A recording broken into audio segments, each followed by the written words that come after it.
Okay, so the chainsaw mill is a success. This is the one off Amazon. Probably other places sell it too. There's the brand. Don't ask me to say it. There's the size, and it says user manual included. I didn't find one in mine. I did find a assembly instructions and parts list, and it was a little bit of a pain to put together because I put a couple things together and I had to take them apart because I got things out of order because I didn't know what I was doing. No surprise there because I never built one of these before, but it was no big deal. It still only took about 20 minutes.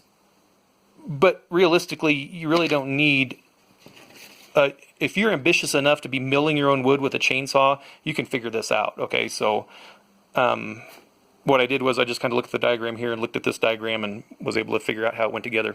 So the issue I had, and it turns out to be I made a fix that I probably didn't need to make.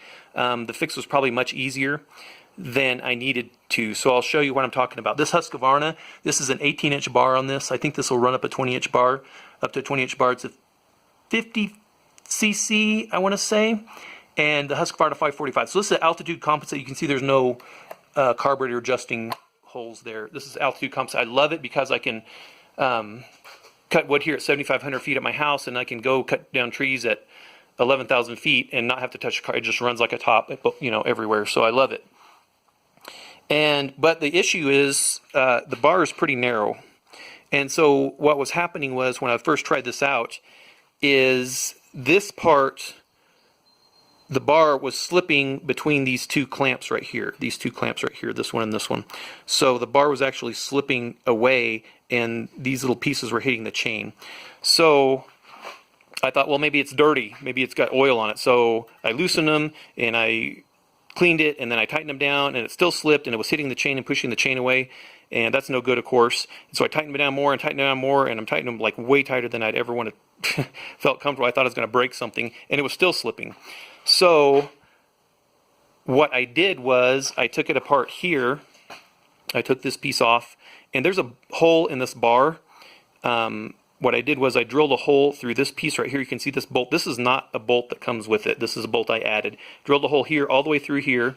On this side, I drilled a hole and tapped it 1/4 20 and just used the 1/4 20 bolt and tapped it on this side and then just put this bolt through here, through the bar, and then into my threads right here and just snugged it down just real gently.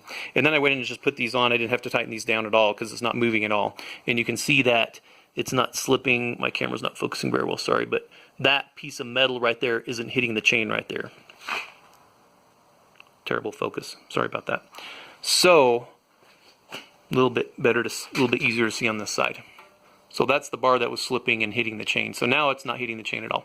What I didn't realize until I was putting it together was that because this bar is so thin, and that's why I brought that up, this is much thinner than any other chainsaw I've ever owned, which I can count on one hand actually.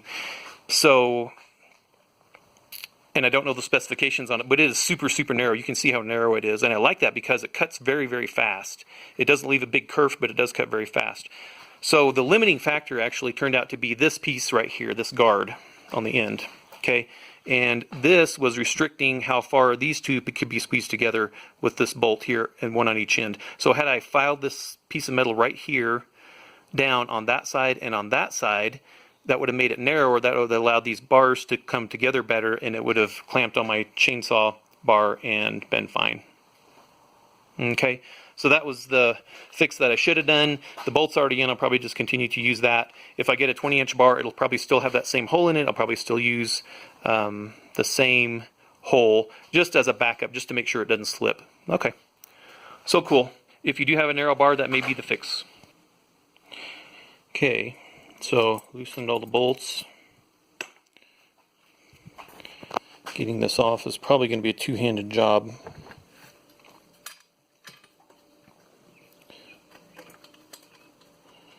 Gonna loosen that too. Okay.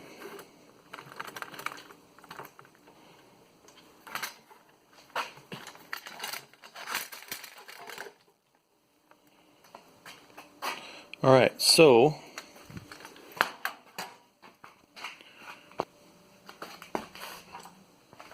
this bolt goes through here and right into there. and then that's just tapped right there.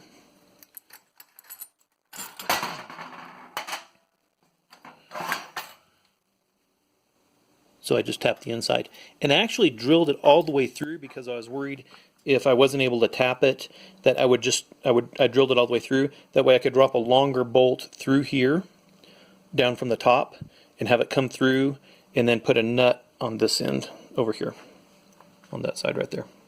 Okay, so that was my other option if this tap thing didn't work out, but the tap thing seems to be working okay. Good.